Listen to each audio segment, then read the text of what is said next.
Hello everyone, my name is Vanchi and let's start with the very first chapter from your book, A Letter to God. This chapter is written by G.L. Fluentis. A Letter to God. आपको ये title सुनते ही बहुत अजीब लग रहा होगा। क्या हम भगवान को कोई लेटर लिख सकते हैं? हम लेटर तो अपने नियर डियर वंस को लिखते हैं और फिर उनसे हम रिप्लाई भी आता है। क्या भगवान थोड़ी हमें रिप्लाई करेंगे लेटर का? और भगवान कैसे पढ़ सकते हैं हमारा लेटर? तो यही ऐसा कुछ है इस चैप्टर में। फेथ बताया हुआ है भगवान के लिए कि हमारा कितना फेथ है।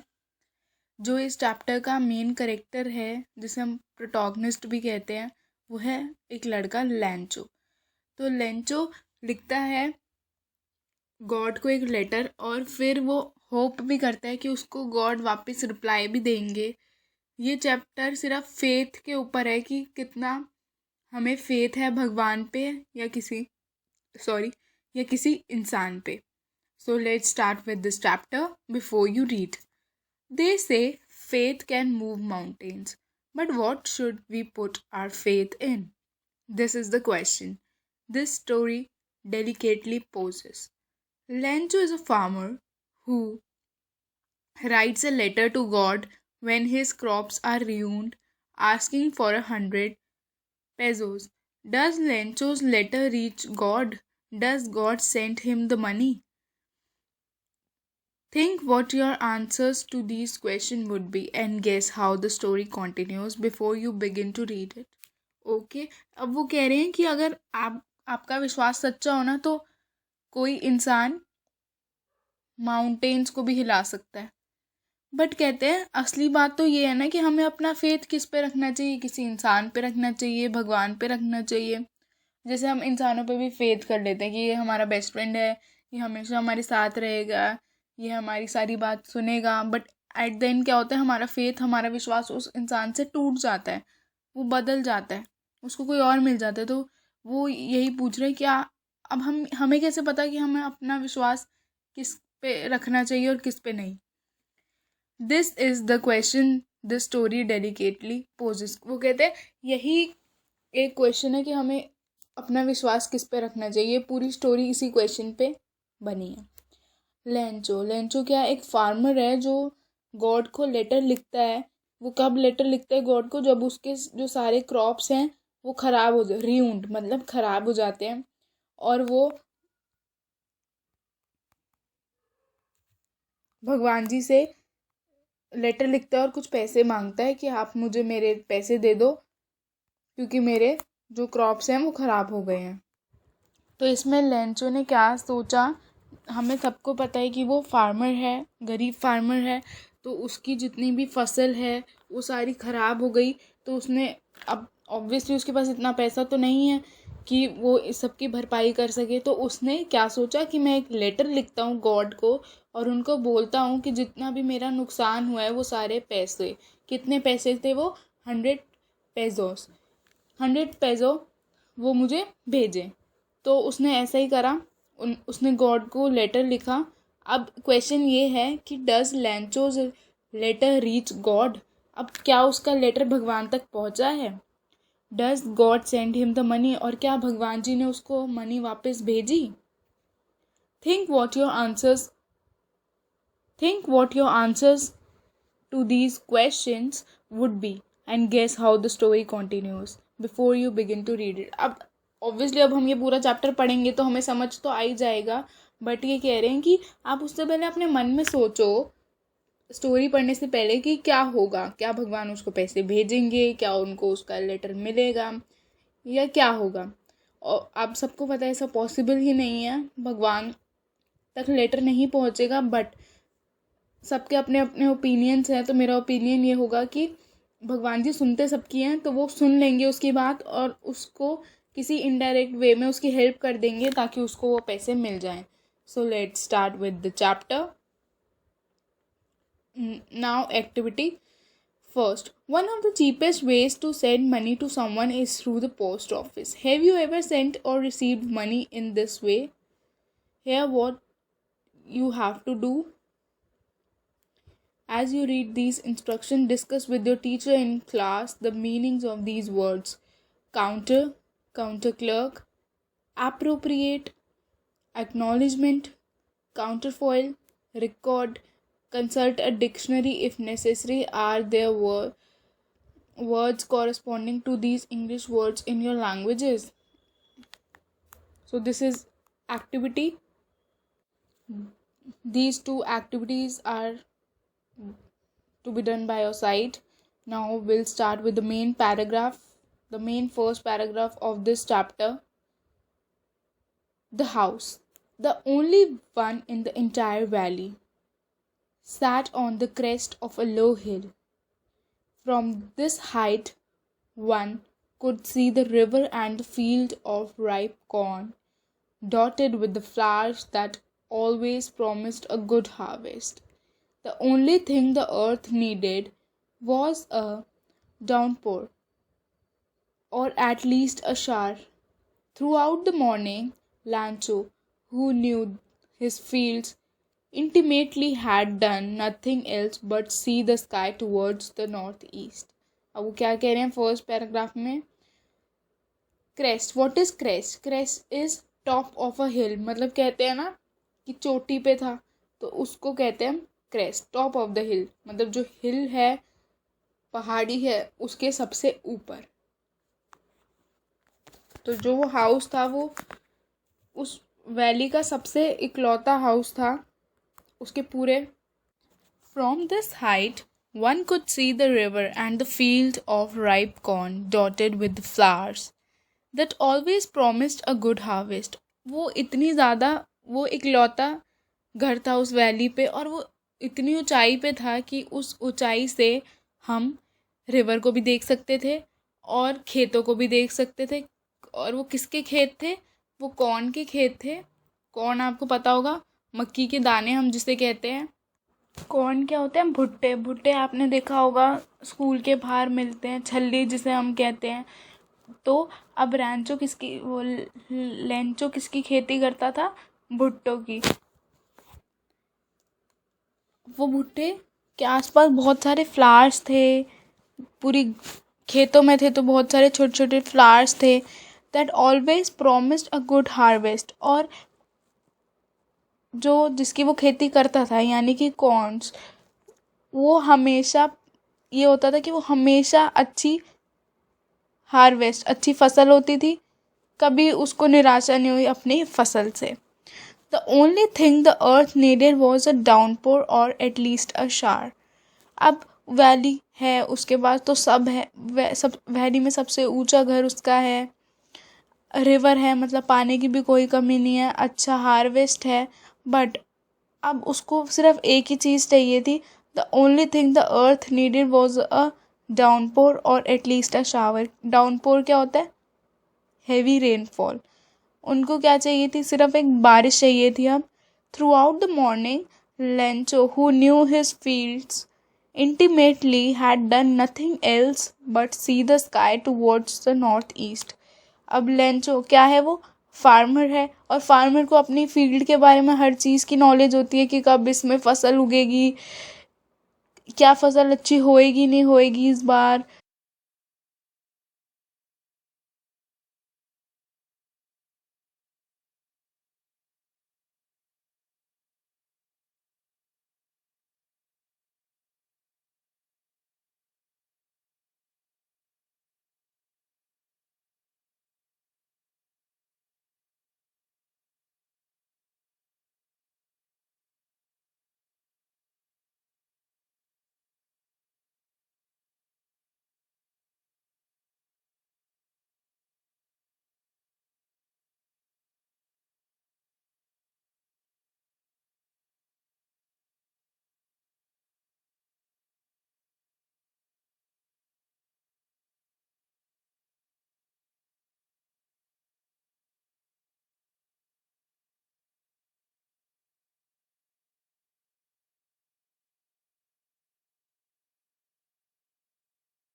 कब बारिश आएगी, कि इसमें इसको कितना पानी देना है। तो ऐसे ही लेंचो ने उस दिन सुबह कुछ भी नहीं किया, बस अपनी फसल को वो देखता रहा। और पहले फसल को देखा, फिर आसमान में देखा, और नॉर्थ ईस्ट डायरेक्शन से देख रहा था कि क्लाउड्स कब आएंगे और कब बारिश होगी, ताकि उसकी फसल इस बार भी बहुत अच्छी हो। Now we are really going to get some water woman. फिर वुमेन अब इसमें किसको इंडिकेट कर रहा है, अपनी वाइफ को इंडिकेट कर रहा है, और उससे वो पूछ रहा है क्या इस बार भी हमें थोड़ा पानी मिलेगा, क्या इस बार भी थोड़ी बारिश होएगी। The women who was preparing supper. और जो वो वुमेन थी जो सपर प्रिपेयर कर रही थी, what is supper, supper is known as dinner, वो डिनर प्रिपेयर कर रही थी। फिर उसने रिप्लाई किया। अब देखो फर्स्ट लाइन में जब भी लेंचो ने पूछा, डबल इन्वर्टेड कॉमर्स थे, और जिस भी पैराग्राफ में डबल इन्वर्टेड कॉमर्स होते हैं, इसका मतलब यहाँ पे कोई कन्वर्सेशन हो रही है। तो जैसे कि लेंचो ने अपनी वाइफ से पूछा था क्वेश्चन, तो वो बात हो रही है, कॉन्वर्सेशन हो रही है। फिर उसकी वाइफ ने रिप्लाई करा, येस गॉड विलिंग। अब उन्होंने क्या बोला, येस भगवान की जैसी मर्जी। अब यहाँ पे बात होगी लेंचो के बच्चों की। The older boys were working in the field. जो बड़े बच्चे थे उसके, वो खेतों में काम कर रहे थे। While the smaller ones were playing near the house. और जो छोटे बच्चे थे वो घर के पास में ही खेल रहे थे। Until the woman called to them all। वो फिर क्या होता है, जो लेंचो की वाइफ होती है वो उन सबको बुलाती है, कम फॉर डिनर, जल्दी आ जाओ डिनर के लिए, क्योंकि वो सपर प्रिपेयर कर ही रही थी। It was during the meal that just Lencho had predicted. जैसे ही वो खाना खा रहे थे, जैसा कि लेंचो ने प्रिडिक्ट करा था, जैसे कि वो आशा कर रहा था, जो वो चाहता था वही हो गया। Big drops of rain began to fall. बारिश की बूंदें आनी स्टार्ट हो गई। In the north east huge mountain of clouds could be seen approaching. और वो जिस तरफ ऊपर वाले पैराग्राफ में हमने देखा कि वो जिस तरफ देख रहा था आसमान में, नॉर्थ ईस्ट डायरेक्शन में, वहीं से ही बहुत सारे क्लाउड्स आ रहे थे। Clouds were approaching. The air was fresh and sweet. और जैसे कि आपको पता है जब बारिश होती है तो हवा बिल्कुल साफ़ हो जाती है और अच्छी हो जाती है। तो यही लिखा है उसमें, द एयर वॉज फ्रेश और sweet. The man went out for no other reason than to have the pleasure of feeling the rain on his body. बारिश को देखते ही लेंचो फटाफट भागा, क्योंकि वो चाहता था बारिश हो। तो वो फटाफट भागा और वो उस फीलिंग को एंजॉय करना चाहता था कि जब बारिश की बूंदें उसकी बॉडी पे पड़े तो हमें कितना अच्छा लगता है। आपने भी कभी बारिश में नहाए हो आप, तो आपको कितना अच्छा लगता है जब बारिश की बूंदें आपकी बॉडी पे गिरती हैं। एक अलग ही फीलिंग होती है, अलग सी खुशी होती है बारिश में नहा के, एक ऐसे ठंडा ठंडा सा लगता है। तो वही हो रहा था लेंचो के साथ भी। वो फटाफट गया बारिश में की ड्रॉप्स को एंजॉय करने। And when he returned he exclaimed, these aren't raindrops falling from the sky, they are the new coins.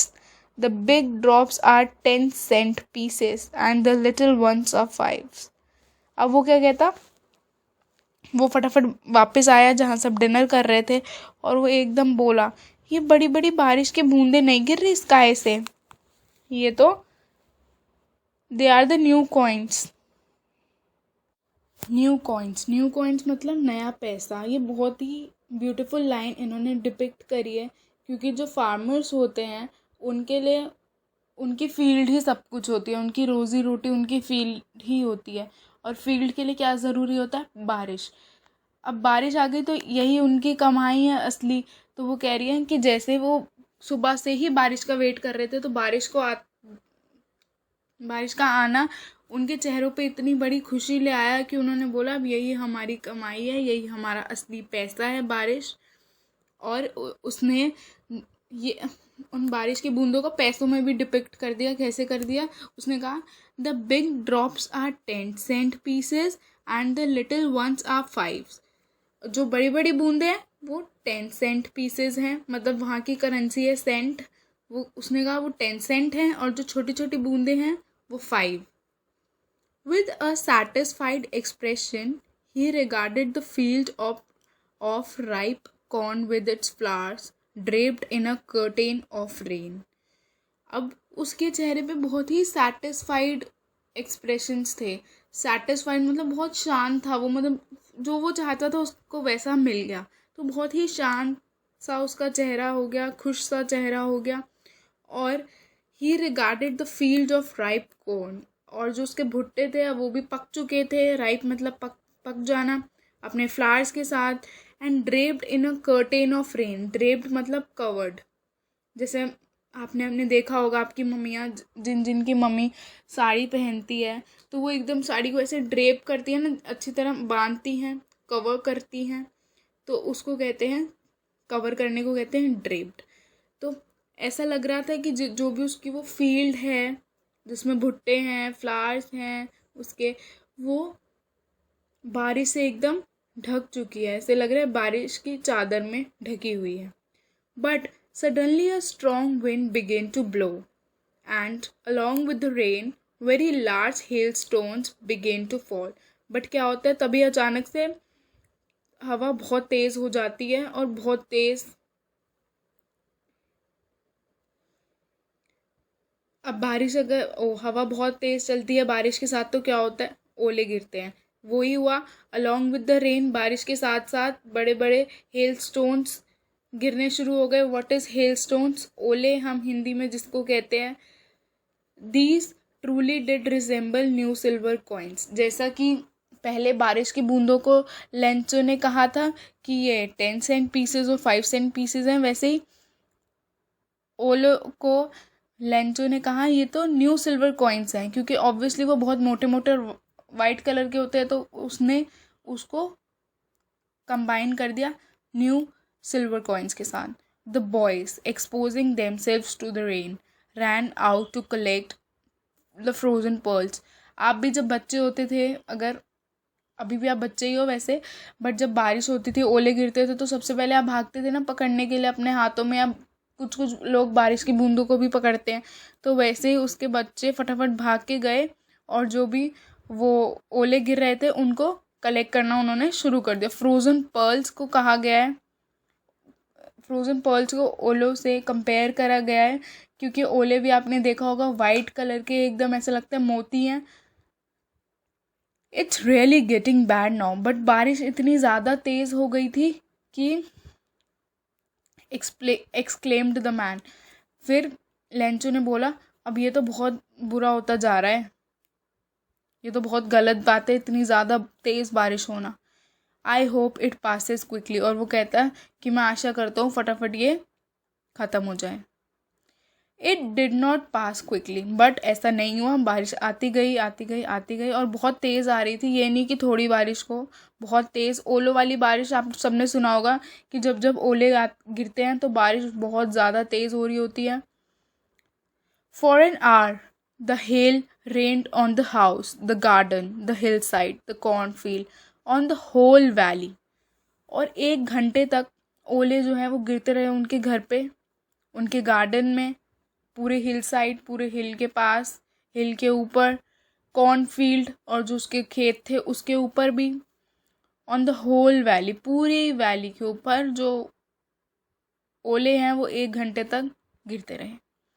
The field was white as covered with salt. ये भी बहुत अच्छी लाइन उन्होंने डिपिक्ट करी है कि अब 1 घंटे तक ओले गिर रहे थे तो ऑब्वियसली पूरा वाइट वाइट वाइट हो गया होगा। तो उन्होंने कहा कि जो उसकी फील्ड है लेंचो की, वो बिल्कुल ऐसा लग रहा था मानो कि ओले नहीं गिरे, वो पूरा ऐसा हो गया था कि मानो सॉल्ट गिरा हुआ है पूरी फील्ड पे, क्योंकि ऑब्वियसली वो बहुत ज़्यादा वाइट थे। Not a leaf remained on the trees, एक भी सिंगल पत्ता नहीं बचा था ट्री पे। The corn was totally destroyed, इतनी ज़्यादा तेज़ बारिश आई थी, ओले थे कि जो उसके कॉर्न है, जो उसके भुट्टे हैं, वो सब कुछ ख़राब हो गया। टोटली बोल रहा है वो, टोटली यह होता है कि कुछ परसेंट ख़राब हो, बिल्कुल सब के सब ख़राब हो चुके थे। The flowers were gone from the plants, और जितने भी प्लांट्स में से फ्लावर्स निकल रहे थे सारे, वो फ्लावर्स भी टूट गए, ख़राब हो गए। Lencho soul was filled with sadness, और जो लेंचो की सोल मतलब अंतरात्मा जो थी वो बहुत ज़्यादा निराश हो गई, वो बहुत ज़्यादा दुख में था। जितना वो खुश था बारिश को देखते ही, अब उससे डबल दुखी था वो। When the storm had passed, he stood in the middle of the field and said to his sons, a plague of locust would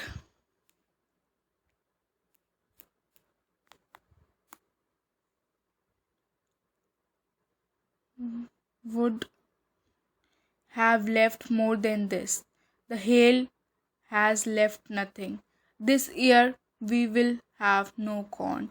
That night was a sorrowful one. All our work for nothing. There is no one who can help us. We'll all go hungry this year. अब वो क्या कहते हैं कि वो बहुत ज़्यादा दुखी हो गया था। फिर जैसे ही बारिश ख़त्म हुई, वो अपने फील्ड में गया, अपने खेत में गया, और वो बिल्कुल खेतों के बीच में जाके खड़ा हो गया, और उसने अपने बच्चों को क्या बोला कि a plague of locust would have left more than this. Plague of locust मतलब, प्लैग मतलब झुंड, ग्रुप, और लोकस्ट क्या होते हैं? Insects which fly in big swarms. Swarms मतलब groups, and destroy crops.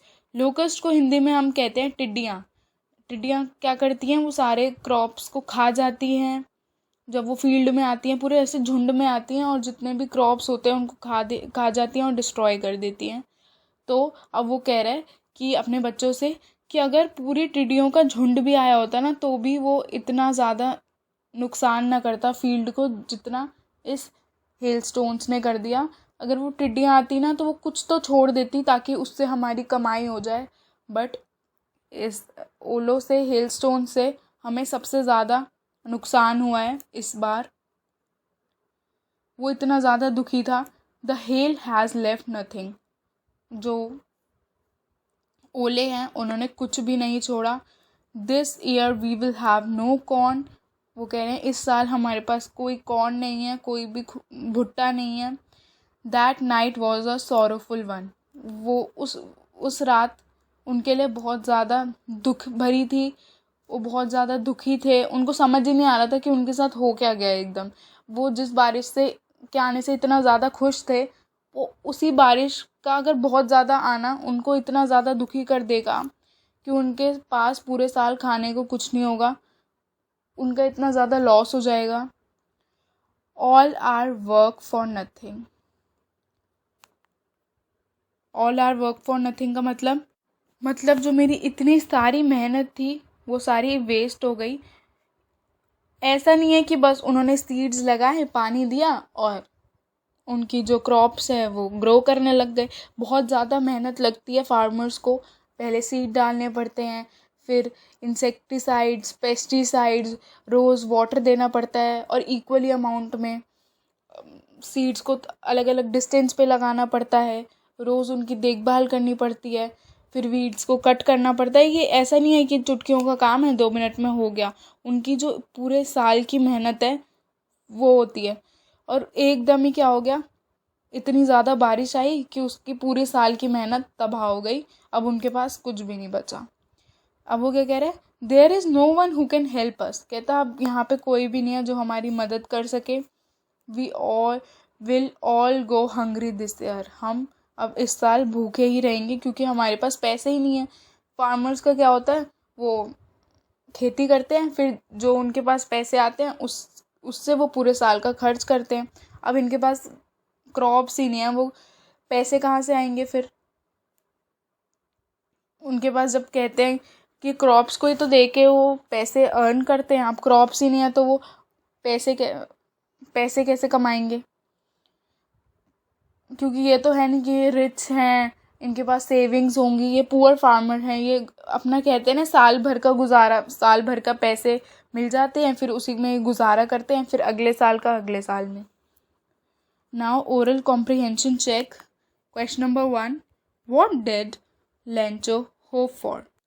And the answer is Lencho had hoped for a downpour or at least a shower for his ripe corn fields, as it was needed for a good harvest. Question number 2. Why did Lencho say the raindrops were like new coins? Lancho compared the raindrops to new coins, the big drops as 10-cent pieces and the little ones as 5.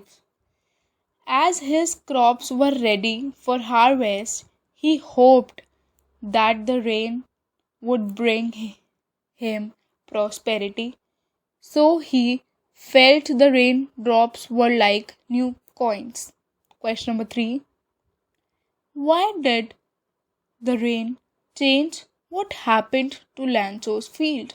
Answer is, the rain started pouring down, but suddenly a strong wind blew and very large hailstones like frozen pearls began to fall along with the rain.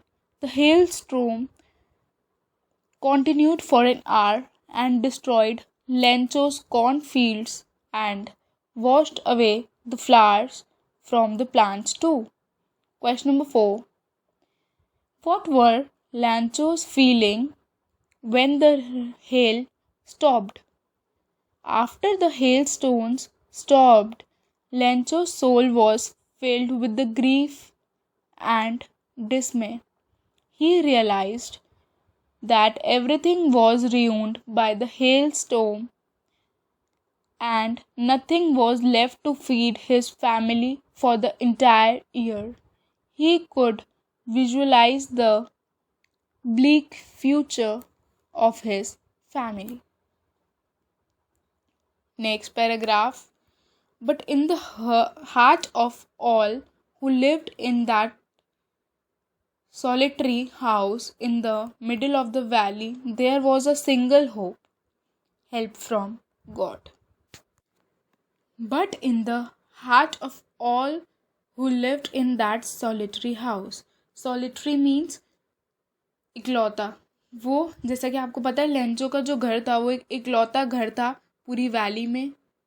वो घर पूरी valley के बीच में था और उस घर में जितने भी लोग थे उनके सबके दिल में एक होप थी और वो इकलौती होप थी. और वो किसकी होप थी?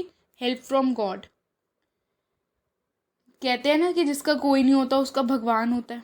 तो बस वही चीज़ उनके मन में चल रही थी. बस उनको एक ही होप थी कि भगवान जी सब कुछ ठीक कर देंगे, कि भगवान चाहे 100 रास्ते भी बंद कर दे बट हमारे लिए एक रास्ता खोलेगा ही खोलेगा जिससे सब कुछ ठीक हो जाएगा. फिर लेंचो ने अपनी फैमिली को समझाया, don't be so upset even though this seems like a total loss. Remember, no one dies of hunger. वो कह रहे हैं प्लीज़ तुम सब परेशान मत हो. मुझे पता है कि ये बहुत बड़ा लॉस है हमारी पूरी फैमिली के लिए, कि मतलब बहुत बड़ा नुकसान हुआ है हमारा, ये ठीक बिल्कुल भी नहीं हो सकता. बट ये मत भूलो कि कोई भूख से मरता नहीं है. कुछ ना कुछ होएगा, कुछ ना कुछ अच्छा होगा, हमें पैसे मिल जाएंगे, हम खाना खा सकेंगे. That's what they say, no one dies of hunger. फिर उसने कहा ये कहावत है ना, no one dies of hunger, कि लोग उठ भूखे ज़रूर सकते हैं बट कोई भूखा नहीं सोता और भूख से कोई मरता नहीं है. ये एक बहुत बड़ी कहावत है. उसने वही अपनी फैमिली को समझाया. वो अपनी पूरी फैमिली को कंसोल कर रहा है, क्योंकि ऑब्वियसली अगर आपके यहाँ घर में भी कोई प्रॉब्लम होती है तो सब सारे फैमिली मेम्बर्स का ही मूड ऑफ हो जाता है और इनके साथ तो बहुत ही बड़ी प्रॉब्लम हो गई है. Next, all through the night लैंचो thought only of his one hope, the help of God. पूरी रात लेंचो को नींद नहीं आई और बस वो एक ही चीज़ सोचता रहा पूरी रात, कि जो उसकी वो होप थी, जो वो उसकी इकलौती होप थी. क्या होप थी वो? कि उसको मदद मिलेगी भगवान से. ऑब्वियसली अगर आपके साथ कुछ बुरा होता है तो आपको पूरी रात नींद नहीं आती और आप उसी बारे में सोचते रहते हो. तो वही लेंचो के साथ हो रहा था. बस एक ही चीज़ उसके दिमाग में घूम रही थी. क्या घूम रही थी? The help of God, whose eyes, as he had been instructed, see everything, even what is deep in one's concise. Concise means an inner sense of right and wrong. क्या कह रहा है कि भगवान जी जो हैं उनकी जो नज़र है, उनकी जो आइज़ है, वो भी देख सकती हैं जो कोई नहीं देख सकता। सब इंसान आपका चेहरा देख लेंगे, समझ लेंगे, आपकी बातें सुन लेंगे, समझ लेंगे, बट जो भगवान है वो हम सबकी अंतरात्मा, concise means an inner sense of right और रॉन्ग, वो आपकी अंतरात्मा को भी समझ सकते हैं, पहचान लेते हैं, क्योंकि वो भगवान है। तो वो क्या कह रहा है कि हर कोई जो हमारी अंतरात्मा नहीं देख सकता वो भगवान देख सकते हैं, और जो भगवान देख सकते हैं वो और कोई नहीं देख सकता। जैसे कि फॉर एग्जांपल कंसाइज का आपको एग्जांपल दूँ तो जैसे आपने कोई चोरी करी है और आपके पेरेंट्स आपसे पूछ रहे हैं क्या आपने ये चुराया है, क्या आपने ये चुराया, तो आपके मन से भी एक अंतरात्मा से भी एक आवाज़ आती है, हाँ मैंने गलती करी है, हाँ ये मेरी गलती है। या कभी आप सही होते हो बट लोग आपको बोलते हैं हाँ तुमने ये चुराया, तुमने चुराया, बट आपकी अंतरात्मा और आप बिल्कुल, आपकी अंतरात्मा को और आपको ये बिल्कुल पता होता है कि हाँ मैंने चोरी नहीं करी, तो आप अपनी बातों पे एकदम स्टिक रहते हो, बोलते हो हाँ मैंने चोरी नहीं करी। तो वो क्या कह रहा है कि सिर्फ अब पूरी दुनिया में मेरी और कोई हेल्प नहीं कर सकता, बस भगवान ही हेल्प कर सकते हैं, और भगवान ही हेल्प करेंगे। उसको पूरा फेथ था, विश्वास था भगवान जी पे। Lencho was an ox of a man, working like an animal in the fields, but still he knew how to ride. अब लेंचो को वो किससे कंपेयर कर रहे हैं? ऑक्स से। ऑक्स मतलब बैल। बैल क्या करता है? फील्ड में प्लो करता है, हैवी चीज़ों को, जिसे कहते हैं ना, वो सींचता है हिंदी में। उसके पीछे एक वो टूल लगा देते हैं जिससे वो आगे बढ़ता रहता है और नीचे जो फील्ड है वो सही हो जाती है। तो जितना हार्ड वर्क वो ऑक्स करता है फील्ड में, उतनी ही हार्ड वर्क इंसान होकर लेंचो करता था अपनी फील्ड्स में, but still he knew how to write. जिसे कहते हैं फार्मर है, इलिटरेट होगा, बट लेंचो एक ऐसा फार्मर था जो बहुत ज़्यादा हार्ड वर्क भी करता था, प्लस वो लिटरेट भी था, उसको पढ़ना भी आता था, उसको लिखना भी आता था। The following Sunday at daybreak he began to write a letter which he himself would carry to town and place in the mail. फिर क्या होता है, जब ये इंसिडेंट हो जाता है, उनकी सारी फसलें ख़राब हो जाती हैं, उसका मूड ऑफ हो जाता है, बट फिर भी वो अपने खेत में मेहनत करता है। फिर उसके बाद संडे आता है, और संडे को जब डे ब्रेक होता है, डे ब्रेक मतलब जो लंच टाइम का ब्रेक नहीं होता, उसको हम डे ब्रेक कहते हैं। तो वो उस ब्रेक में उसने लेटर लिखना स्टार्ट कर दिया, जो वो खुद से टाउन मतलब शहर लेके गया। क्यों लेके गया? मेल बॉक्स में डालने के लिए। ऑब्वियसली वो एक वैली में रहते हैं, एक गांव टाइप में रहते हैं, तो वहाँ पे मेल बॉक्स नहीं था, क्योंकि वो इकलौता घर था उनका ही था, तो वहाँ कोई आसपास मेल बॉक्स नहीं था। वो पूरा शहर गया और उस मेल बॉक्स में अपने लेटर को डाला। वो लेटर में क्या था? It was nothing less than a letter to God. अब इसमें हमारा टाइटल है, जो चैप्टर का टाइटल है। अब यहाँ से हमें पता लगेगा कि उसने उस लेटर में क्या लिखा, क्यों लिखा, फिर उसके बाद लेटर का रिप्लाई आया नहीं आया, उसकी प्रॉब्लम सॉल्व हुई या नहीं हुई। तो वो क्या कह रहे हैं, इस लेटर में कुछ नहीं था, बस क्या था? एक लेटर टू गॉड था। God he wrote. उसने सबसे पहले क्या लिखा? God, if you don't help me my family and I will go hungry this year.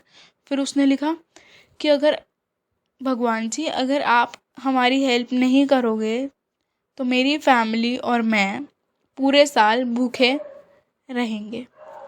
I need 100 peso in order to sow my field again and to live until the crops come because the hailstorm। और आगे उसने continue के लिए dot dot dot डाल दिया कि आपको आगे का तो पता ही है कि क्या हुआ। Peso means currency of several Latin American country. तो उसने क्या लिखा कि अगर आप हमारी हेल्प नहीं करोगे तो मैं और मेरी फैमिली भूखे रहेंगे।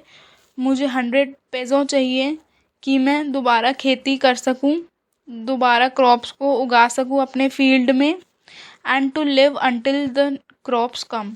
उसने कहा पहले मुझे 100 पैसे दे दो ताकि मैं दोबारा फील्ड अच्छे से साफ करके नए क्रॉप्स लगाऊं, और जब तक ये सीड्स लगाऊं और जब तक क्रॉप्स ना आए उस टाइम पीरियड तक हमारे पास खाने के लिए पैसे होने चाहिए। तो मेरे को पैसे दे दो ताकि हम अच्छे से खा सकें। बिकॉज क्योंकि आपको पता ही ऐसा क्यों हुआ है, इसके पीछे का रीज़न है hello storm.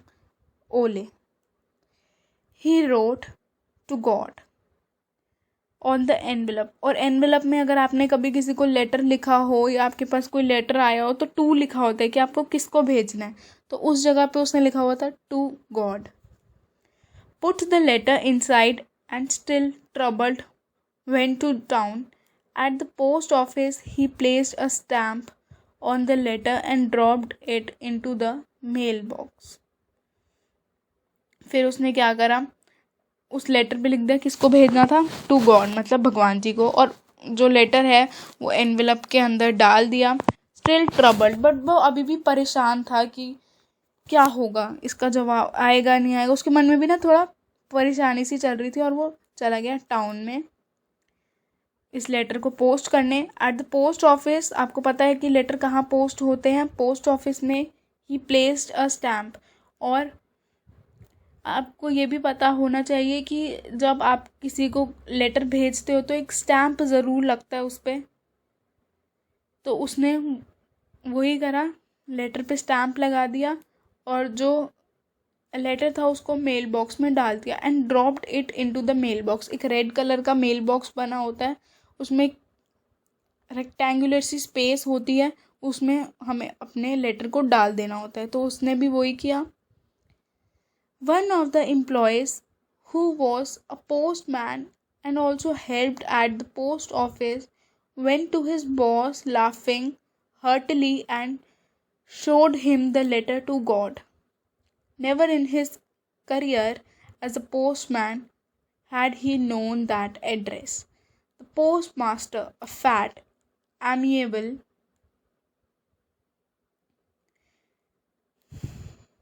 fellow, also broke out laughing, but almost immediately he turned serious and, tapping the letter on the desk, commented, "What faith! I wish I had the faith of the man who wrote this letter, starting up a correspondence with God."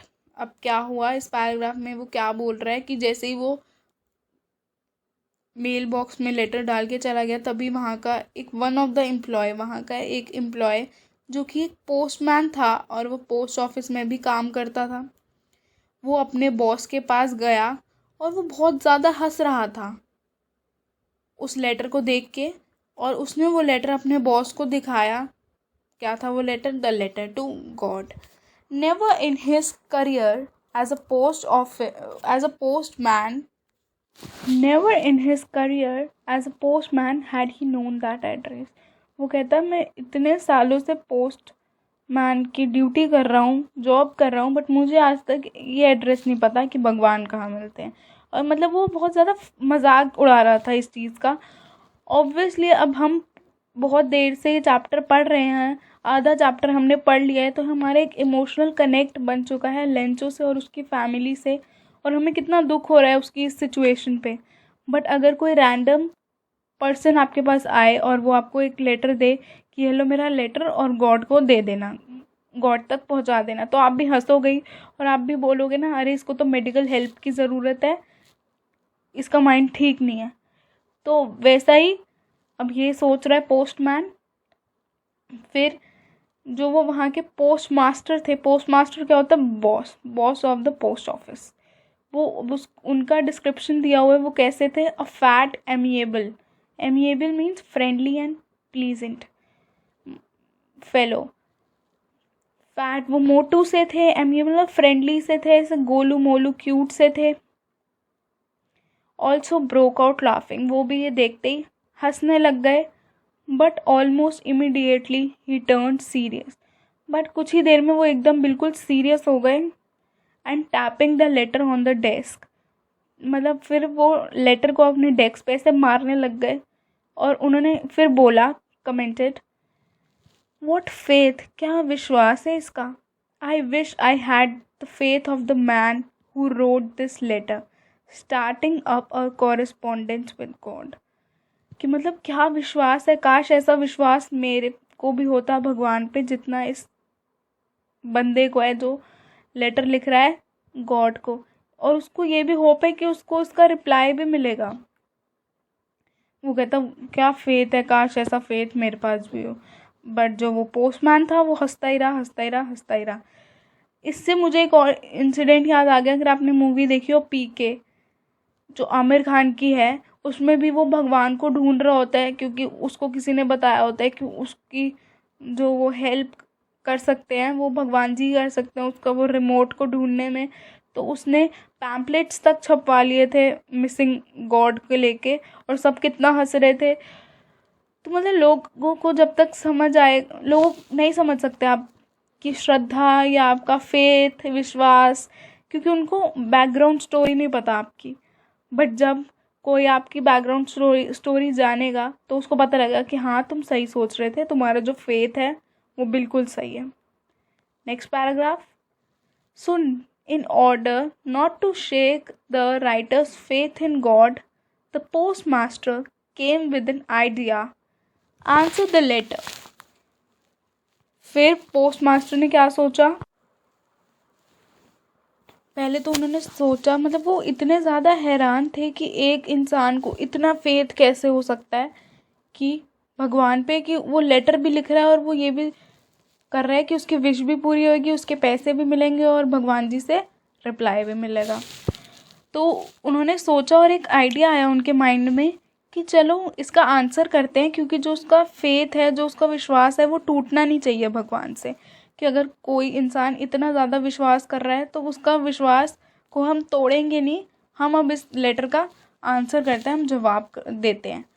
तो जैसे ही जवाब देने के लिए पहले तो उसको letter पढ़ना पड़ेगा ना, तो जैसे ही उसने उसको ओपन करा, it was evident that to answer it he needed something more than goodwill, ink and paper. तो जैसे ही उसने वो लेटर ओपन करा तो उसको ये तो पक्का समझ आ गया था कि इसका आंसर देने के लिए उसको और भी कुछ चाहिए, गुडविल, इंक और पेपर के अलावा। गुडविल मतलब अच्छी नीयत, इंक मतलब पेन, और पेपर ऑब्वियसली वो और चीज़ क्या थी, पैसे। तो अच्छी नीयत से वो जवाब दे रहा था, मतलब गुडविल तो उसके पास थी, इंक भी था, पेपर भी था। बट जो मेन प्रॉब्लम आ गई वो क्या प्रॉब्लम थी, पैसों की। अब उसको 100 पैसों उसको देने थे। But he stuck to his resolution. But इतने सारे पैसे उसके पास भी नहीं थे। बट उसने क्या कहा कि मैंने जो चीज़ ठान ली है कि मैं इस बंदे का विश्वास भगवान जी से उठने नहीं दूंगा, तो मैं करके रहूँगा। He asked for money from his employees. फिर उसने अपने एम्प्लॉयज़ से भी पूछा, क्या तुम थोड़े थोड़े पैसे दे सकते हो? He himself gave part of his salary. और उसने अपनी सैलरी में से भी कुछ पार्ट दे दिया। And several friends of his were obliged to give something for an act of charity. फिर उसने अपने कुछ फ्रेंड्स से भी पूछा कि क्या आप इस काम में मेरी हेल्प करोगे? तो उसके कुछ फ्रेंड्स भी रेडी हो गए और उन्होंने कहा कि हम खुशकिस्मत होंगे, ऑब्लाइज मतलब हम बहुत खुशी से देना चाहेंगे। क्यों देना चाहेंगे? For an act of charity. Charity means आप किसी की फाइनेंशियली हेल्प करते हो, किसकी, नीडी वंस की, जिसको बहुत ज़्यादा ज़रूरत होती है, और आप उसकी हेल्प करते हो फाइनेंशियली या कपड़े देकर, खाना देकर, तो उसको हम चैरिटी कहते हैं। तो वो अब कुछ एम्प्लॉयज़ ने भी पैसे अपने दिए, उसने भी अपनी सैलरी में से पैसे दिए, और उसके फ्रेंड्स ने भी दिए, तो उसके पास कुछ पैसे इकट्ठा हो गए थे। It was impossible for him to gather together the 100 pesos, so he was able to send the farmer only a little more than half. अब वो क्या कह रहे हैं कि उस इम्पॉसिबल था कि मतलब उसकी भी इतनी ज़्यादा सैलरी नहीं थी कि वो सारी अपनी सैलरी दे दे फार्मर को, तो और उसके पास इतने ज़्यादा पैसे भी नहीं थे कि वो सारे पैसे अपने मिला के 100 पैसों करके उसको दे दे। बट उसने क्या किया, मोर देन हाफ पैसों उसने इकट्ठे कर लिए फार्मर को देने के लिए। मोर देन हाफ कितना हुआ, 100 पैसों का आप हाफ करोगे 50 से थोड़ा ज़्यादा, मोर देन हाफ, मतलब 60-70 पैसों उसने इकट्ठे कर लिए थे। He put the money in an envelope address to Lencho. फिर उसने वो सारी मनी एनवेलप में डाल दी लेंचो को देने के लिए, and with it a letter containing only a single word as a signature God. ये बहुत ही अच्छी चीज़ उसने करी कि उसने मनी डाल दी एनवेलप में लेंचो को देने के लिए, और एक लेटर भी डाला जिसमें कुछ भी नहीं लिखा हुआ था, बस एक सिंगल वर्ड था, और मतलब सिग्नेचर था। सिग्नेचर एक ही वर्ड का होता है, और किस चीज़ का सिग्नेचर था उस पर लिखा हुआ था गॉड, ताकि लेंचो का विश्वास कभी खाली ना जाए और उसका विश्वास बरकरार रहे भगवान जी पे, और उसको पक्का यकीन हो जाए कि हाँ, मुझे ये लेटर और ये पैसे भगवान जी ने ही भेजे हैं। ये बहुत ही अच्छी चीज़ करी है पोस्ट मास्टर ने। Now oral comprehension check. Question number 1, who or what did Lancho have faith in? What did he do? Lancho had a strong faith in God. He believed that God's eyes see everything, even what is deep in one's conscience. Hence, he wrote a letter to God, citing that he needed 100 pesos to sow his field that was destroyed by the hailstorm. Question number 2. Who read the letter? The postmaster read Lancho's letter addressed to God. Question number 3.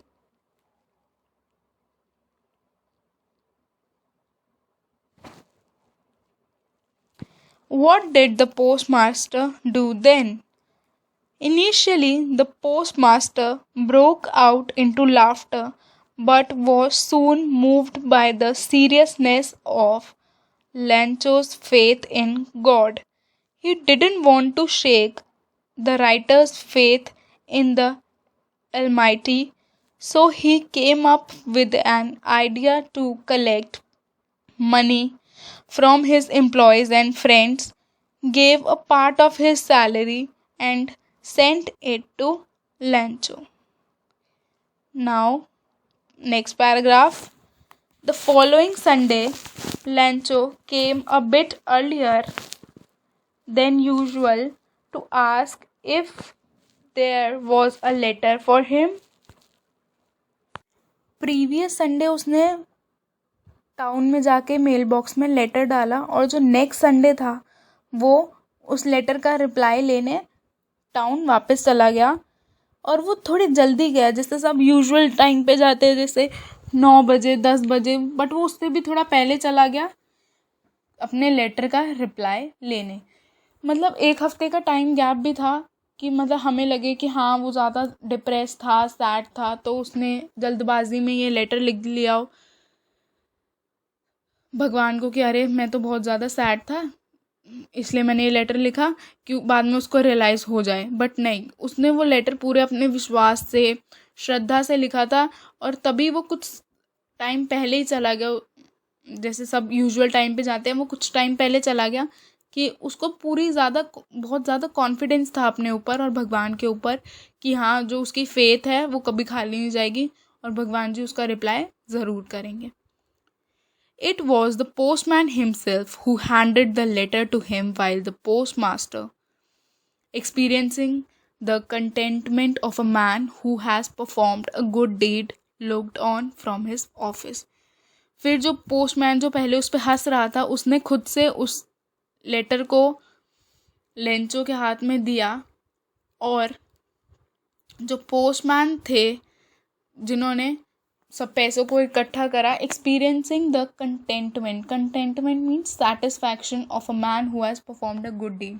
जब आपने कोई अच्छा काम करा हो, किसी को help करा हो, तो आपके एक अंदर ना एक बहुत अलग सी सेटिस्फैक्शन होती है, खुशी होती है कि हाँ, हमने बहुत अच्छा किया, आज किसी की हेल्प करी है। तो वही सेटिस्फैक्शन वो पोस्टमास्टर एक्सपीरियंस कर रहे थे, और उसी के साथ वो अपने ऑफिस में अपने रूम में बैठकर लेंचो को ऑब्जर्व कर रहे थे कि उसके क्या रिएक्शंस होंगे उस लेटर को देख के।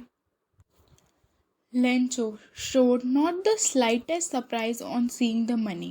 Such was his confidence. But he came angry when he counted the money.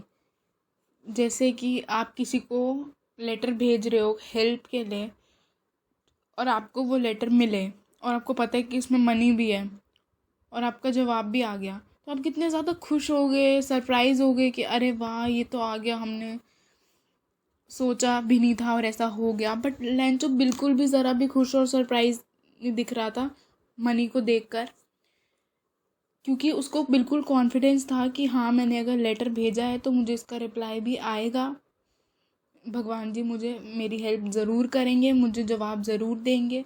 But he became angry when he counted the money. But वो बहुत ज़्यादा एकदम गुस्से में आ गया जब उसने वो मनी को काउंट करा। क्यों गुस्से में आया? क्योंकि वो मनी कम थी। जैसा हमने ऊपर पढ़ा कि पोस्ट मास्टर 100 पेसो को कलेक्ट करने में सक्षम नहीं हो पाए, वो उन्होंने बहुत मोर देन हाफ मतलब 60-70 पेसो ही कलेक्ट कर पाए, क्योंकि वो इतना नहीं कर सकते थे। अगर उनकी जगह कोई और होता तो वो इतना भी ना करता, बट उन्होंने इतना करा तो वही बहुत बड़ी बात है। उसको लेंचो को इसमें खुश होना चाहिए कि हाँ चलो कुछ तो मिला। God could not have made a mistake nor could he have denied Lencho what he had requested. अब उसने बोला कि भगवान तो कभी गलती कर ही नहीं सकते, क्योंकि वो भगवान है और भगवान जी हमेशा सही होते हैं। और ऐसा भी नहीं हो सकता कि वो मेरी रिक्वेस्ट को डिक्लाइन कर दें, कि वो बोलें कि अरे लेंचो ने मुझसे रिक्वेस्ट करी है तो मैं उसकी रिक्वेस्ट नहीं मानूंगा।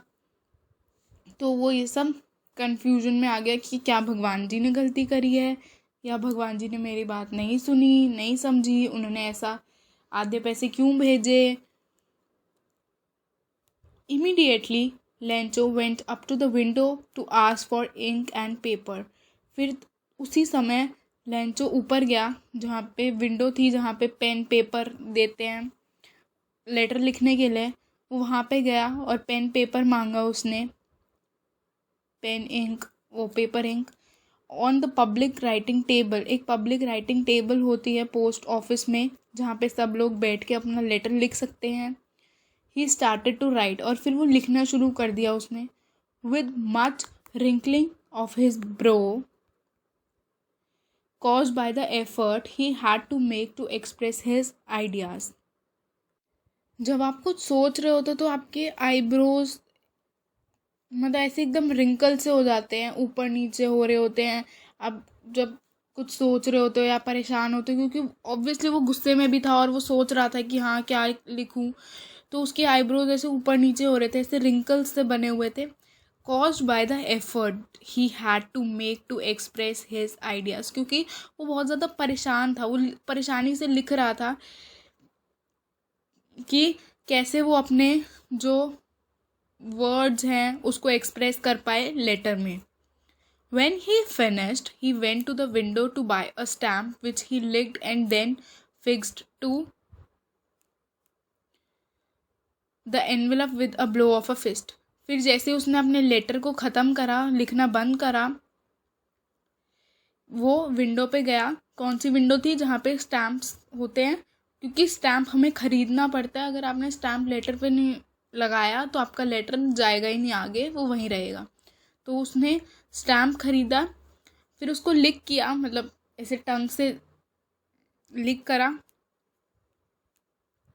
And then affixed to the envelope with a blow of a fist. फिर उसने उसको लिख करके एनवेलप पे रखा और फिस्ट मतलब मुट्ठी से एकदम से ऐसे ज़ोर से उसको टैप करा ताकि वो उससे पे अच्छे से चिपक जाए। आपने मूवीज़ में भी देखा होगा कि लेटर को ऐसे ही स्टैम्प को लगाते हैं, पहले लिख करते हैं, फिर उस पर रखते हैं, फिर एकदम ऐसे मुट्ठी से उसको ऐसे ज़ोर से टैप करते हैं ताकि वो अच्छे से पेस्ट हो जाए। The moment the letter fell into the mailbox, the postmaster went to open it। जैसा कि पहले भी हमने पढ़ा कि पोस्टमैन और पोस्टमास्टर ऑफिस में बैठ के ऑब्जर्व कर रहे थे लेंचो को, वो बहुत ज़्यादा सरप्राइज थे और वो बहुत ज़्यादा उत्सुक थे, ईगरली वो वेट कर रहे थे कि ऐसा क्या करेगा लेंचो अब, कि वो अब लेटर में थैंक यू लिखेगा, क्या लिखेगा, वो सब बहुत ज़्यादा ना ईगरली वेट कर रहे थे उस लेटर को पढ़ने के लिए। तो जिस मोमेंट पे लेटर को डाला लेंचो ने मेल बॉक्स में, फिर वो अपने घर चला गया, तो तभी उसी टाइम पोस्ट मास्टर फटाफट गए और उस लेटर को ओपन करा। अब आइए देखते हैं उस लेटर में क्या था। It said, God, of the money that I asked for, only 70 pesos reached me. Send me the rest, since I needed it very much. But don't send it to me through the mail, because the post office employees are of a bunch of crooks, Lencho. फिर उसने क्या लिखा कि God of the money that I asked for, कि जितने पैसे मैंने आपसे मांगे थे उसमें से ओनली 70 पैसोस मुझ तक पहुँचे हैं। सेंड मी द रेस्ट, मुझे प्लीज़ बाकी के भी भेजो। Since I need it very much, क्योंकि मुझे इसकी बहुत ज़्यादा ज़रूरत है। But don't send it to me through the mail, but आप इसको ना ऐसे मेल बॉक्स में मेल से मत भेजना। क्यों मत भेजना? Because the post office employees are a bunch of crooks. Because the post office employees are a bunch of crooks. वो कह रहा है कि प्लीज़ आप मेल पे मत मुझे भेजना, क्योंकि या मेरे घर पे भेजने ना जो रेस्ट ऑफ द मनी है, मतलब जो 70 पैसोज हैं। क्यों? क्योंकि जो पोस्ट ऑफिस में जो काम करते हैं कर्मचारी, जो पोस्ट ऑफिस एम्प्लॉयज़ हैं, कुछ लोग इतने ज़्यादा चालाक हैं कि वो मेरे पैसे निकाल लेंगे या मुझे वो लेटर देंगे ही नहीं।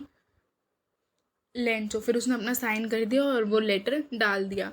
मतलब लास्ट में इस पूरे चैप्टर में जो कि हो गया कि पोस्ट मास्टर जिसने इतनी हेल्प करी, इतना अच्छा सोचा लेंचो के लिए कि उसका फेथ खराब ना हो, बेकार ना हो, टूट ना जाए भगवान से, तो उसकी हेल्प करते हैं। बट लास्ट में क्या हुआ, लेंचो ने उन्हीं को गलत साबित कर दिया कि यही लोग ख़राब हैं, यही लोग चालाक हैं, इन्होंने ही मेरे पैसे ले लिए। प्लीज़ आप अगली बार आप पैसे भेजोगे तो प्लीज़ मुझ पे डायरेक्ट भेजना। तो ये चैप्टर से आपको, ये बहुत फ़नी चैप्टर हो गया है लास्ट में आके।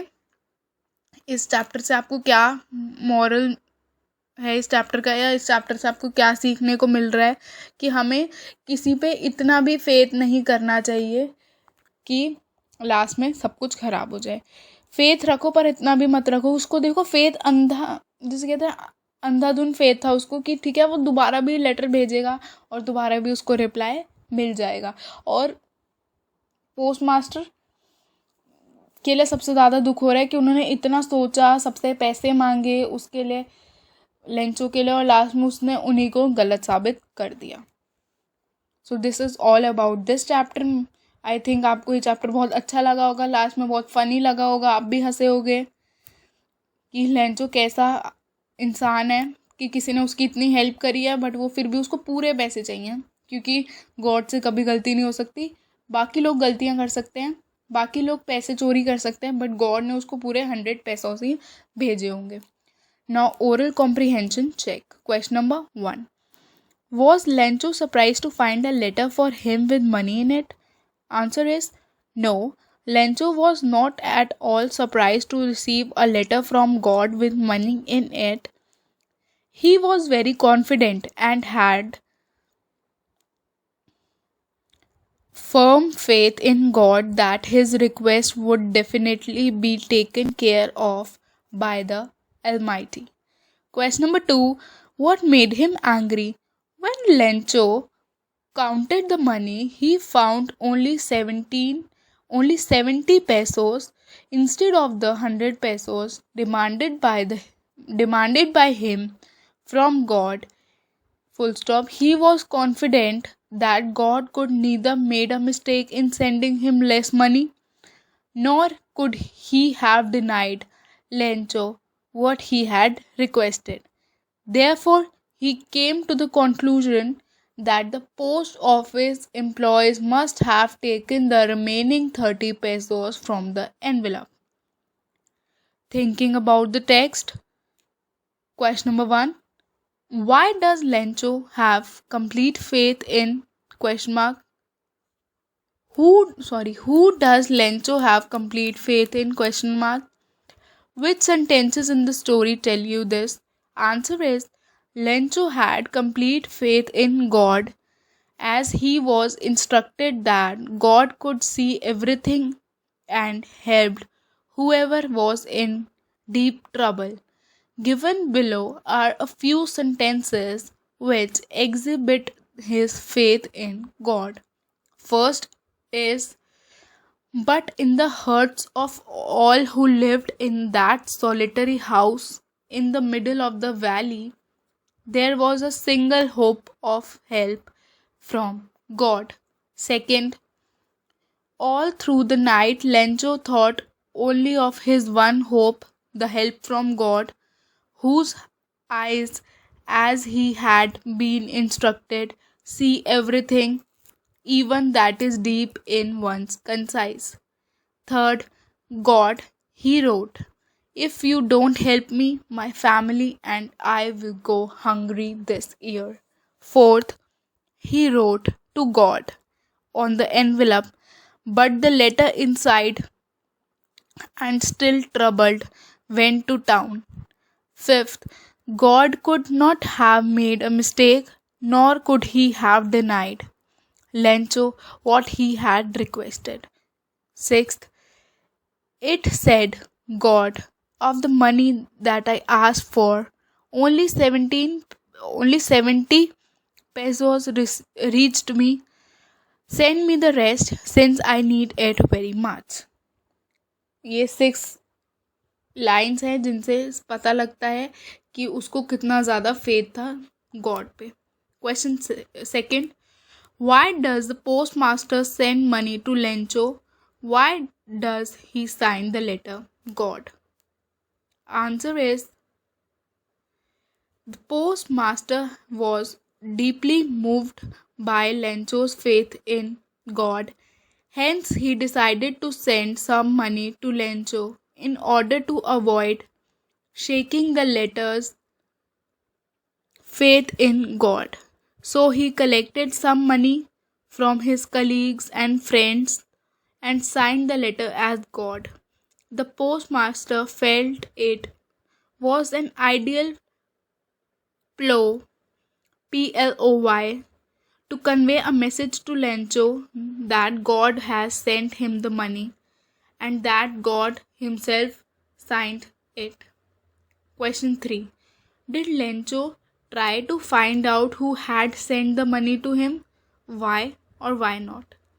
No, Lencho did not try to find out who had sent him the money because he was confident that God had sent it to him. Not for a moment did he suspect that someone else other than God could have sent the money to him.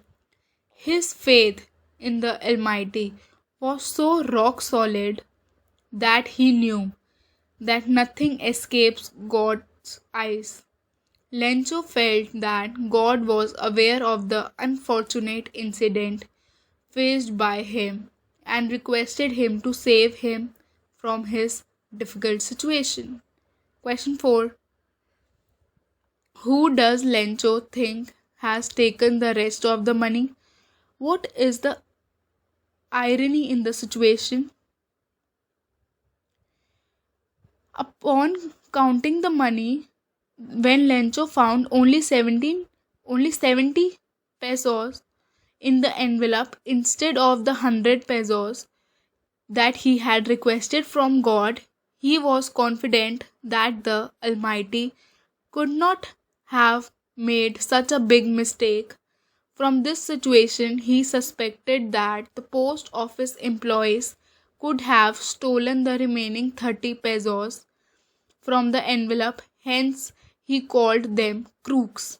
The element of the irony in this situation is that Lencho ends up suspecting those very people who helped him in his crisis in order to avoid shaking his faith in God. Question 5. Are there people like Lencho in the real world? Question mark. What kind of a person would you say he is? Question mark.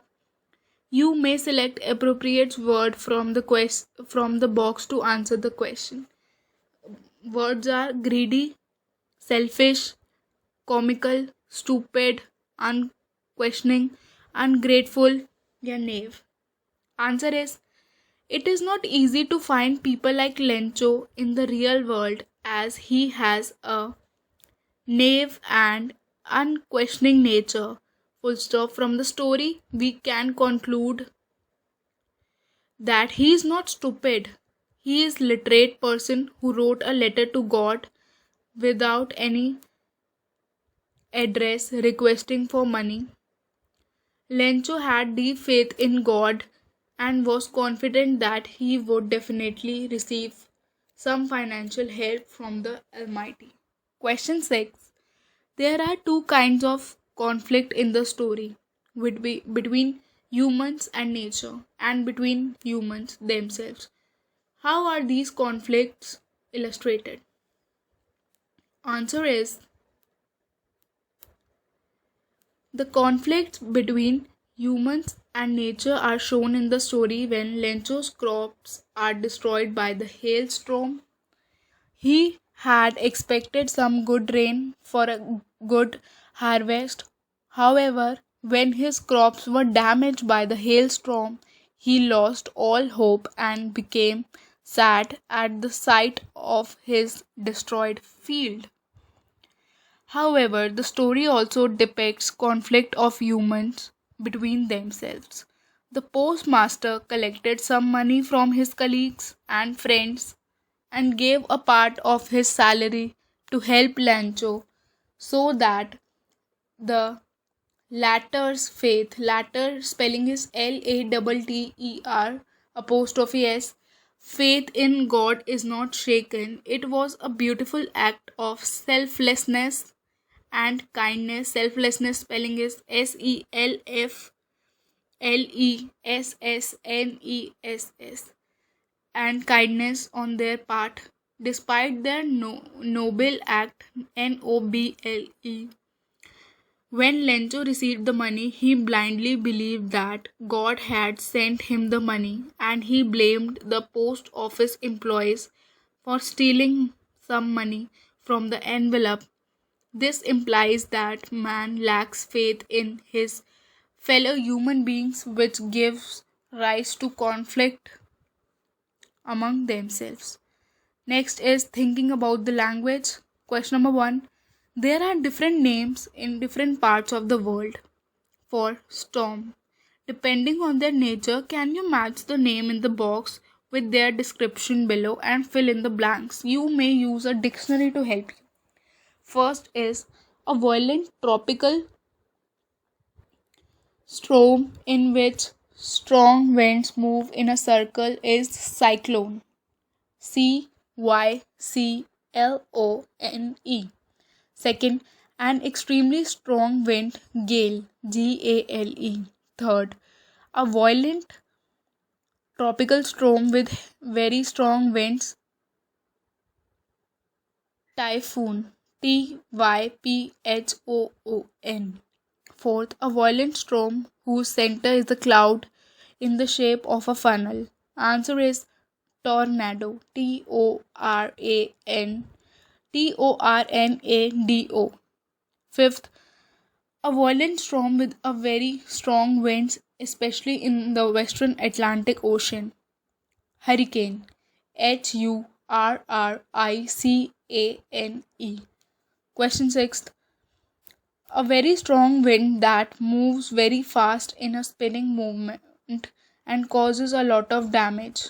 Answer is whirlwind. Whirlwind. Question 2. Make the sentences in column A with the meaning of hope in column B. कुछ sentences आपको column A में दिए हुए हैं और उसके meaning hope से related है. जो कॉलम बी में है आपको उनको मैच करना है. First is, will you get the subjects you want to study in college? I hope so. Wanting something to happen. Second, I hope you don't mind my saying this, that I don't like the way you are arguing. Answer is showing concern that what you say should not offend or disturb the other person, the way of being polite. Third, this discovery will give you new hope to HIV/AIDS sufferers. Answer is a feeling that something good will probably happen. Fourth, we were hoping against hope that the judges would not notice our mistakes. Answer is wishing for something to happen, although this is very unlikely. Fifth, I called early in the hope of speaking to her before she went to school, thinking that this would happen. Sixth, just when everybody had given up hope, the fishermen came back 7 days after the cyclone. Stopped believing that this good thing would happen. Question 3. Relative clauses joining the sentences given below using who, whom, whose, which are suggested. I often go to Mumbai. Mumbai is a commercial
capital of India which.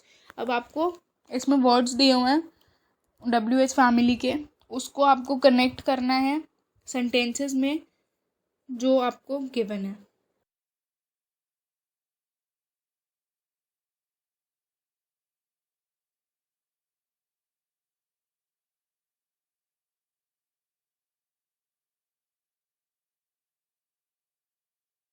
अब इसमें लिखा हुआ है I often go to Mumbai, तो answer is I often go to Mumbai which is the commercial capital of India.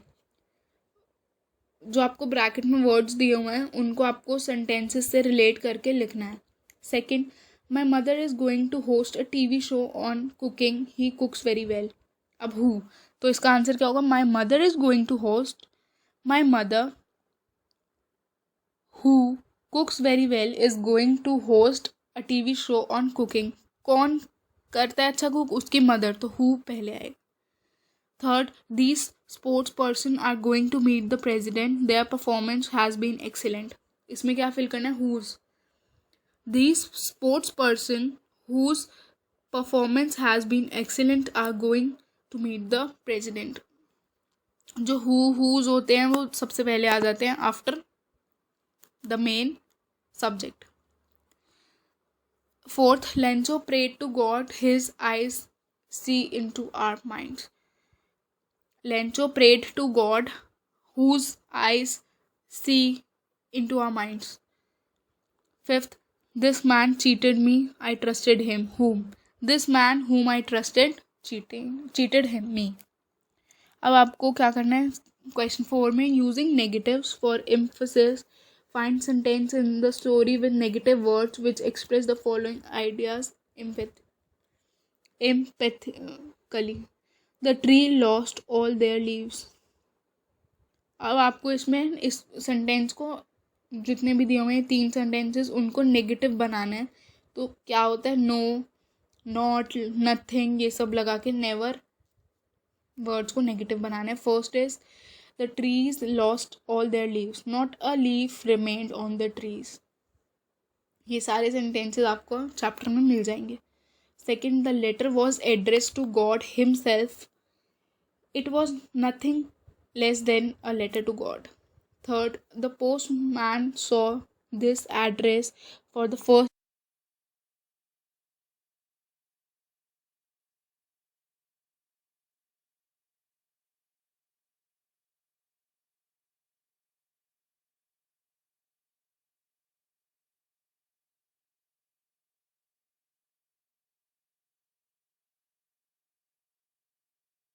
time in his career. Never in his career as a postman had he seen that address. Question 5, metaphors. In pairs, find metaphors from the story to complete the table below. Try to say what qualities are being compared. One has been done for you. Cloud. Use mountain of clouds. The mass of hugeness of mountains. अब clouds के लिए क्या बोला है? Huge amount of clouds. The mass और hugeness of mountains मतलब कि वो कितने ज़्यादा बड़े हैं. Next is raindrops. Coins. The money that the good crops will bring when sold. Hailstones, frozen pearls, resembles the color, hardness and brightness of pearls. Hailstones, frozen pearls ये हो गया. Locust, a plague of locust, the destruction caused by the plague and its consequences. Locust, a plague of इसके दो हो सकते हैं. Locust, an epidemic that spreads very rapidly and leaves many people dead. Lencho, an ox of a man. Strong and hard-working nature resembles the working of an ox in the fields. Speaking and listening are the activities which are to be done by yourself.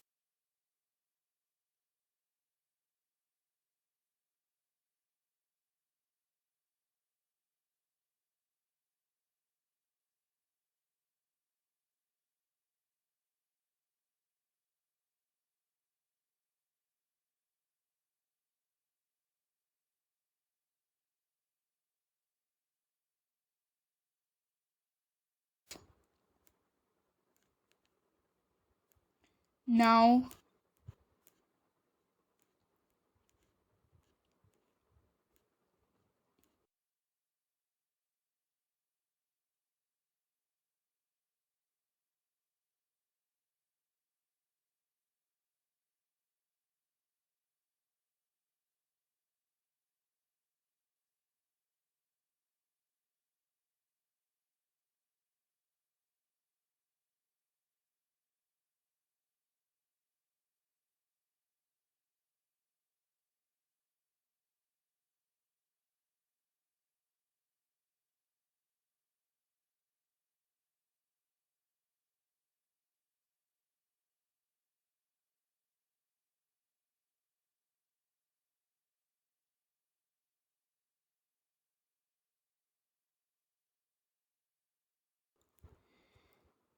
this is all about this chapter. Now we'll start with the poem Dust of Snow. The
Way a crow shook down on me the dust of snow from a hemlock tree has given my heart a change of mood and saved some part of a day I had rued.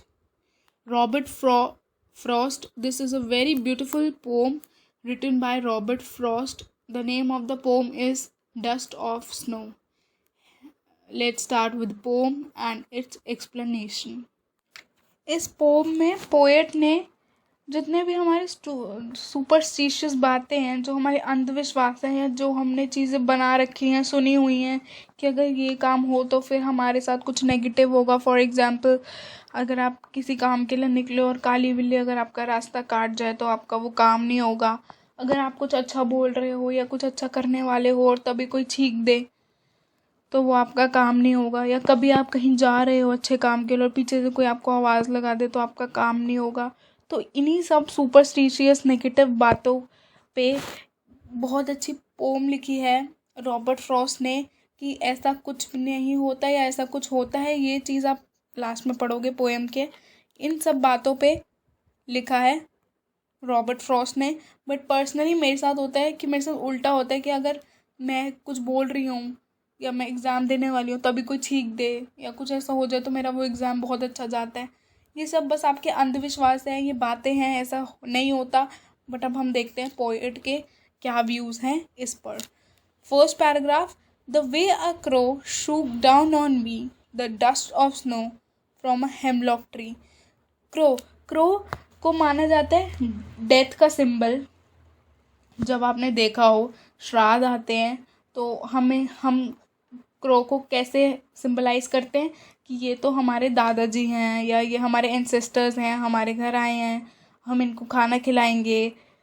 और वैसे ही उसी के contrary में जो hemlock tree है वो बहुत ज़्यादा पॉइजनस होता है तो उसको भी बहुत ज़्यादा बुरा ट्री मानते हैं हम. जैसे क्रो को हम एक डेथ का सिंबल देते हैं तो इसको भी हम बहुत ज़्यादा नेगेटिव ट्री का इंडिकेट करते हैं हेमलॉक ट्री को. So the way a crow shook down on me the dust of snow from a hemlock tree. तो पोएट कोई ऐसी जगह पे है जहाँ स्नो गिर रही है, स्नोइंग हो रही है, और जैसे ही पोएट हेमलॉक ट्री के पास से गुजरे, नीचे से गुजरे, तभी वहाँ पे एक क्रो आके बैठा ट्री पे और उसने जो स्नो है वो पोएट के ऊपर गिर दी. स्नो कहाँ पे थी? हेमलॉक ट्री पे थी. Dust of snow. अब आप ये मत कहना कि स्नो पे मिट्टी कहाँ से होएगी, मिट्टी गिराई है क्रो ने. नहीं, डस्ट ऑफ स्नो को इससे इंडिकेट करा हुआ है जो स्नो, बहुत बड़ा स्नो का पीस होता है तो जो उस पीस से छोटे छोटे अंश नहीं गिरते स्नोफॉल, उसको डस्ट ऑफ स्नो बोला गया है. अब आप देखो इस पैराग्राफ में क्रो भी नेगेटिव है, डेथ का सिंबल है, हेमलॉक ट्री भी पॉइजनस है. हेमलॉक ट्री को हम क्या बोलते हैं? Hemlock tree is a poisonous tree that has small white flowers in it. अब दोनों नेगेटिव चीज़ें हैं, क्रो भी नेगेटिव है, हेमलॉक ट्री भी है. तो अब तो बिल्कुल सबके अकॉर्डिंग अब तो गलत होएगा ही होएगा पोएट के साथ. तो अब देखते हैं आगे कि उसके साथ क्या हुआ. Has given my heart a change of mood and saved some part of a day I had ruined. Has given my heart a change of mood and saved some part of the day I had ruined.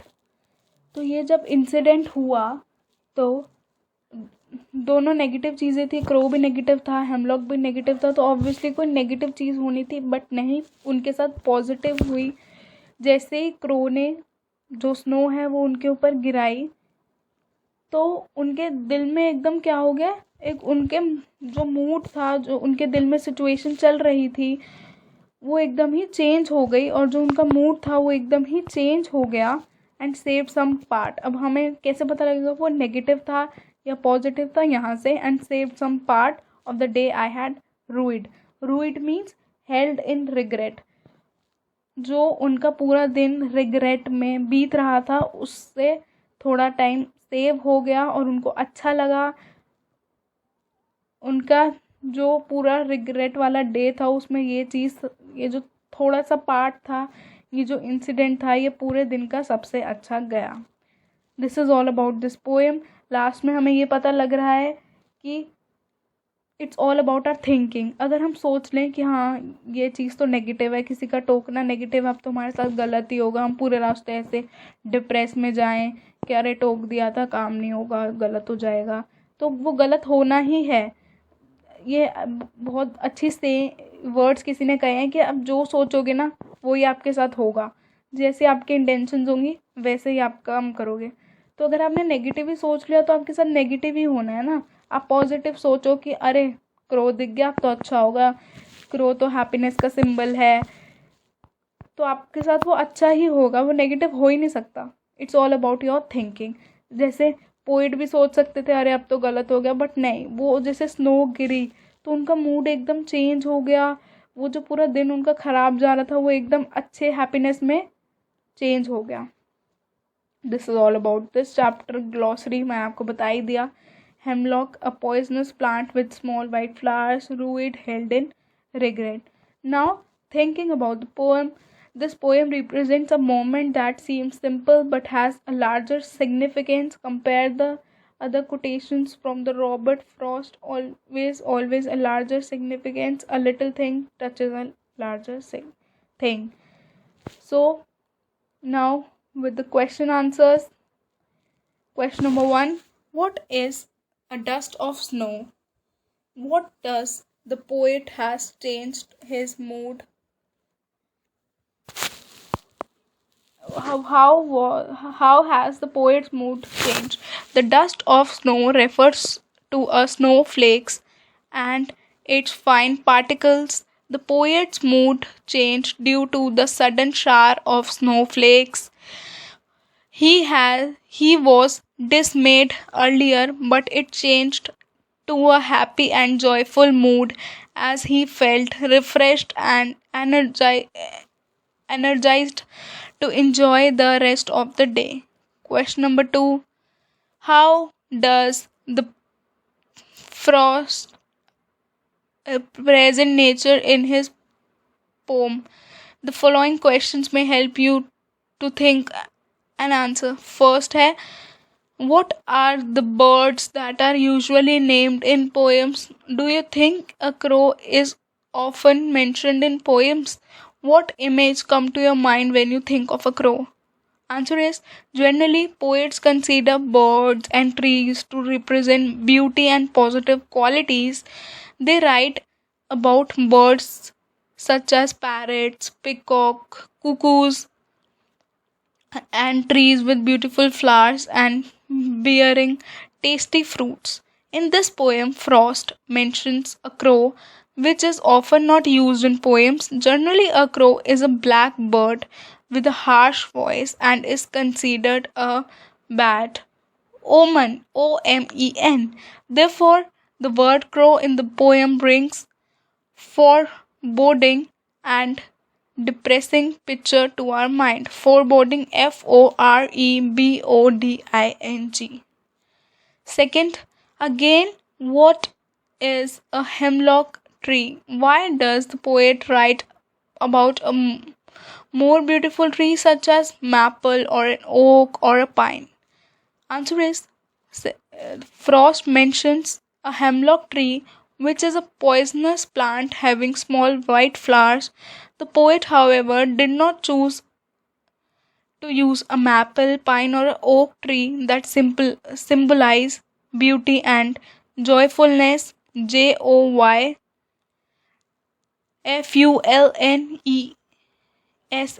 However,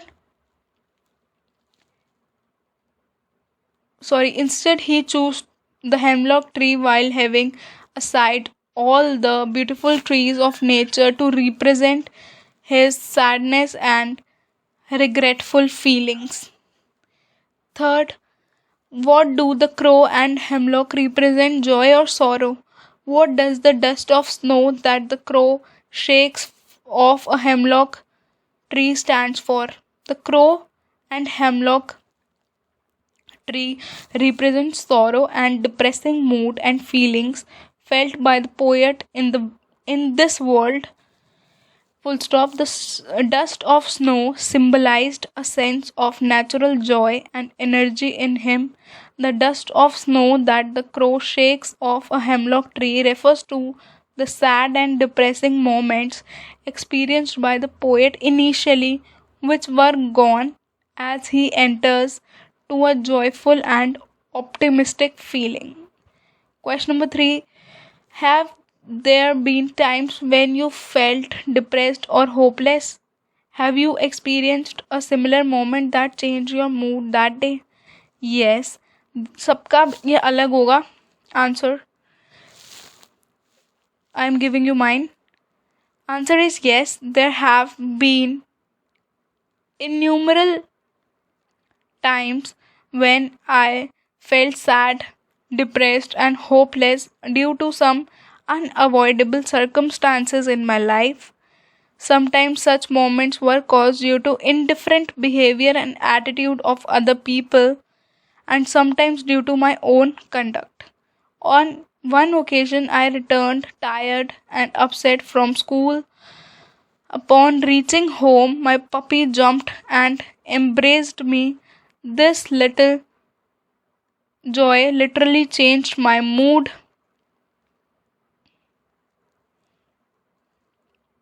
and I was overjoyed by such a nice gesture by the little creature. This uplifted my mood for the rest of the day. I played with my puppy for a while and cursed him with love and affection. CARESSED. This is all about this poem. ये answer जो 3 है वो सबका अलग हो सकता है. मैंने अपना एक्सपीरियंस शेयर करा है, आप अपना करिएगा. First second answer I think आपको क्लियर हो चुके होंगे. Now next poem of this chapter, and this is the last poem. So let's start. The name of the poem is Fire and Ice. This is also a very beautiful poem written by the poet Robert Frost. So let's read the poem. Fire and Ice ये एक symbolic poem है. Symbolic means कि मतलब कोई एक चीज़ दूसरी चीज़ को signify करे. जैसे फायर का अपना एक सिंबल है, आइस का अपना एक सिंबल है, और जब ये दोनों चीज़ें एक चीज़ को सिग्निफाई करे तो हम इसको बोलते हैं सिंबॉलिक पोएम. इस पोएम में 2 चीज़ों के बारे में बात की जा रही है कि वर्ल्ड कैसे ख़त्म हो सकता है. फर्स्ट डिज़ायर से, सेकंड हेट या हेटरेड से. वर्ल्ड पेरिश हो सकता है, जो इन्होंने यूज़ करा है डाई, सब कुछ ख़त्म हो सकता है. क्यों? डिज़ायर से और हेटरेड से. अब आप पूछोगे वो कैसे. डिज़ायर मीन्स इच्छा. जब आपके अंदर फायर हो, एक इच्छा हो कि हाँ मुझे ये चीज़ चाहिए तो चाहिए. फिर ये एक दिन ठीक है, आपको पहले एक चीज़ मिल गई, 2 चीज़ मिल गई, 3 चीज़ मिल गई, आपने बोला तो. बट जब कभी आपको कोई चीज़ आपने बोला और आपको वो नहीं मिली ना, तो आपके अंदर एक गुस्सा आ जाएगा. अरे मैंने तो ये मांगा था, मुझे ये क्यों नहीं दिया. फिर आप लड़ाई करोगे. बेसिकली इसमें बताया जा रहा है कैसे इंसानों का ही नहीं रहा अब, कैसे वो बदलते हैं, कैसे वो दुश्मनी रखना चाहते हैं. अब वो किसी की हेल्प नहीं करते. क्यों? 2 ये रीज़न है, डिज़ायर और हेटरेड. फिर अगर आपने कुछ मांगा और किसी ने नहीं दिया तो आप उससे बात नहीं करोगे, उससे गुस्सा हो जाओगे. फिर कैसे ह्यूमंस के बीच में डिस्टेंस आएगा और फिर एक दिन सब कुछ ख़त्म हो जाएगा. तो डिज़ायर से वही होगा. जब डिज़ायर बहुत ज़्यादा बढ़ जाएगा फिर वो सेल्फिशनेस, ग्रीडीनेस में चेंज हो जाएगा, जिससे फिर आप लोगों से दूर हो जाओगे. लोग आपसे बात करना पसंद नहीं करेंगे. अरे ये बहुत ज़्यादा सेल्फिश है, अरे ये ज़िद्दी है, ये जो बोलता है इसको चाहिए, नहीं तो ये हमसे बात नहीं करेगा, हमसे लड़ाई करेगा, इसलिए हमें इससे दोस्ती नहीं करनी या हमें इससे बात नहीं करनी. सेकंड, हेटरेड या हेट. जैसे अगर आपके साथ कोई बैड एक्सपीरियंस हुआ कि अच्छा दोस्ती में किसी ने आपका दिल दुखाया, तो आपको क्या लगेगा कि अरे सब ही मेरा दिल दुखाएंगे, अगर इसने दुखाया तो सभी दुखाएंगे. फिर आप किसी से दोस्ती नहीं करना चाहोगे, किसी से ज़्यादा बात नहीं करोगे. इससे भी क्या होगा, आप सबके बीच में डिफरेंसेस आ जाएंगे, डिस्टेंस आ जाएगा कि अरे मेरे बेस्ट फ्रेंड ही मुझसे झूठ बोल रहा है तो सब झूठ बोलेंगे, अरे मेरे पापा ने ऐसा करा तो सब ऐसा करेंगे. अरे मेरी मम्मी ने ऐसा करा तो सब ऐसा करेंगे। तो आप एक के पीछे सबको, सबसे बात बंद कर देते हो या सबसे डिस्टेंस मेंटेन कर लेते हो, तो ऐसे क्या होगा, बहुत ज़्यादा डिफरेंसेस आएंगे और एक दिन मतलब हम फिर किसी पर ट्रस्ट ही नहीं कर पाएंगे, और ट्रस्ट पे ही सब कुछ चलता है, फिर एक दिन दुनिया ऐसे ही ख़त्म हो जाएगी।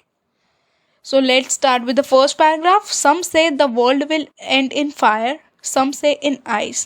From what I have tasted of desire, I hold with those who favor fire. अब वो क्या कहना चाहते हैं? Some say the world will end in fire, some say in ice.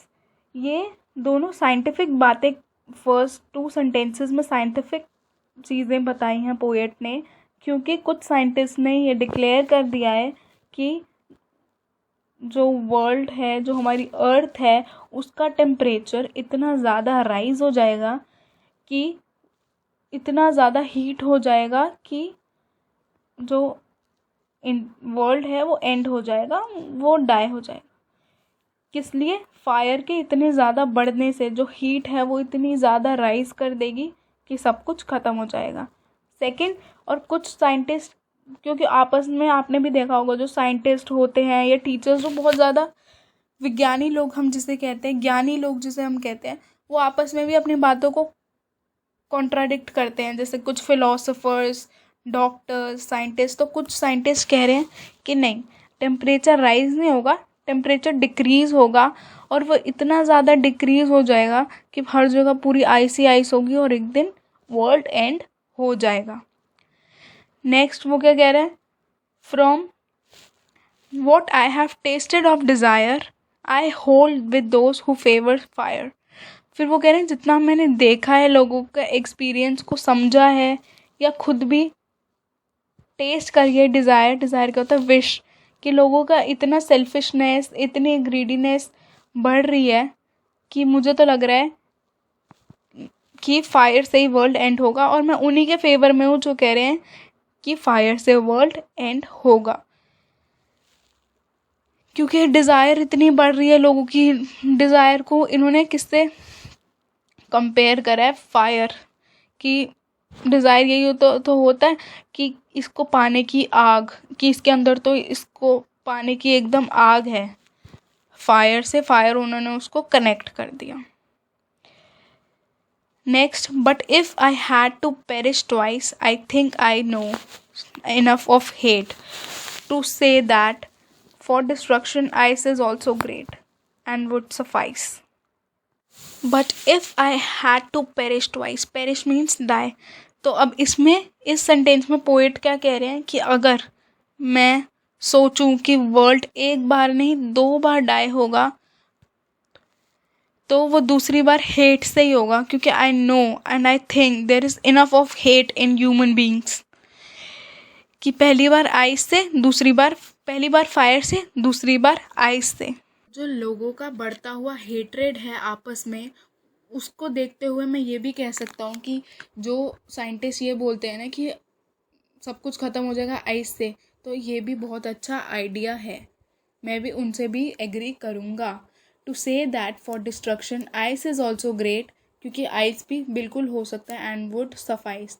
Suffice means be sufficient, और आइस भी sufficient है। This is all about this poem. Last में हम कंक्लूजन पे क्या आते हैं कि जो रॉबर्ट फ्रॉस्ट हैं वो इन 2 स्टेटमेंट से नहीं वो एग्री कर रहे कि फायर से ही वर्ल्ड एंड होगा और आइस से होगा, वो बल्कि इससे कर रहे हैं कि लोगों में इतनी ज़्यादा डिज़ायर, मतलब इतनी ज़्यादा अपनी विशेज़ को पूरा करने के लिए जो बर्निंग फायर है, उससे वर्ल्ड एंड होगा। और दूसरा हेट्रेड, जो लोगों को आपस में एक दूसरे से इतनी नफ़रत बढ़ चुकी है, उससे भी वर्ल्ड एंड होगा। 2 चीज़ों से वर्ल्ड एंड होगा। तो ये हमारे लिए एक आई ओपनिंग पोएम है कि हमें इतना भी ज़्यादा सेल्फिश या ग्रीडी नहीं होना किसी चीज़ को लेकर। आपके पास जो है आपको उसी में खुश रहना चाहिए, और लोगों से इतनी भी नफ़रत मत करो कि आगे जाके सब कुछ ख़त्म हो जाए। सबसे अच्छे से रहो, प्यार से बात करो। Let's start with the question answers, thinking about the poem. Question number 1. Question number 1 is, There are many ideas about how the world will end. Do you think the world will end someday? Have you ever thought what would happen if the sun got so hot that it burst or grew colder and colder? Answer is there are multiple theories about how the world will end. Yes, I do believe that the world will end someday, as we all know that every particular thing which begins also has an end to it. This holds true for the world too, that if the sun got so hot and it burst, and the entire life on earth would perish immediately, as the planet would not be able to tolerate the intensity of heat. On the contrary, if the sun grew colder and colder, it is obvious that life will come to an end without sunlight. We are aware of the fact that sunlight is a rich source of energy to all the planets in the solar system. Question number 2. For frost, what do fire and ice stands for? Here are some ideas: greed, conflict, insensitivity. Wait a minute. Coldness, fury, avarice, cruelty, intolerance, indifference, lust, rigidity, hatred. Answer is fire stands for greed, avarice, lust, conflict, and fury. I stands for cruelty, intolerance, rigidity, insensitivity, coldness, indifference, and hatred. Question number 3. What is this rhyme scheme of the poem? How does it help in bringing out the contrasting ideas in the poem? The rhyme scheme of the poem is A B A A B C B C B. This rhyme scheme helps in projecting the contrasting ideas of fire and ice that are presented in the poem. The poet Robert Frost mentions both fire and ice as the probable ends of the planet Earth. He talks about how fire represents desire and might be possible cause of the end of the world. The poet also mentions ice in the poem to symbolize the coldness and indifference that people might have towards one another, which will be a reason good enough to end the world. In the second stanza of the poem, the poet says that he knows enough about hate in this world and is sure that even destruction through hatred, that is ice, would be sufficient and adequate to bring about an end to the planet Earth. This is all about the chapter A Letter to the God, Dust of the Snow and Rice and Ice and Fire, Fire and Ice. So please read these poem and the chapter again and revise the question answers. We'll meet in the next chapter. Take care everyone. Goodbye.